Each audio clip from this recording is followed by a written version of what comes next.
Hello everyone, welcome back to my channel. আজকে আমরা on, in, at প্রিপোজিশনের ব্যবহারটা খুব সংক্ষেপে শিখব। তো এখানে দুটো সেন্টেন্স নেওয়া হয়েছে। He was born on 1 September in 2022।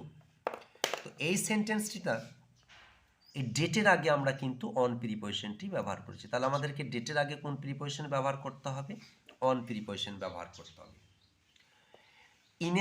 In কখন ব্যবহার করব?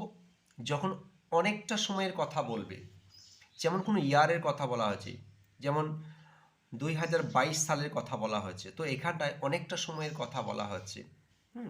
সেজন্য মানে 365 দিন একটি বছর হয়, সেজন্য আমরা কিন্তু ইন প্রিপোজিশনটাকে এখানে ব্যবহার করলাম।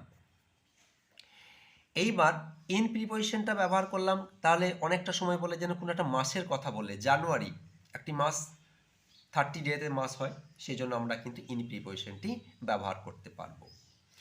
আর কোনো একটা মাসের আগে, সেক্ষেত্রেও কিন্তু আমরা ইন প্রিপোজিশনকে ব্যবহার করতে পারবো, যে কোনো মাসের আগে। কিন্তু যদি নির্দিষ্ট কোনো ডে এর কথা বলা হয়, যেমন সানডে, মানডে, টিউসডে, ওয়েডনেসডে, এইগুলো যদি বলা হয়, সেক্ষেত্রে কিন্তু আমরা অন প্রিপোজিশনকে ব্যবহার করব।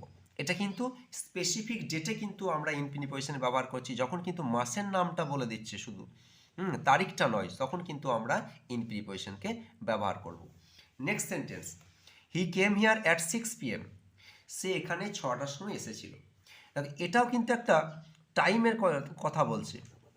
6 PM, যখন ঘড়ির কোনো এক্সাক্ট টাইমের কথা বলবে, স্পেসিফিক টাইমের কথা বলবে, ঘড়ির যখন 9টা হোক, 10টা হোক, 11টা হোক, 10:30টা হোক, সেই ক্ষেত্রে আমরা কিন্তু সবসময় অ্যাট প্রিপোজিশনকে ব্যবহার করব। ভিডিওটা ভালো লাগলে লাইক, শেয়ার অ্যান্ড সাবস্ক্রাইব করুন।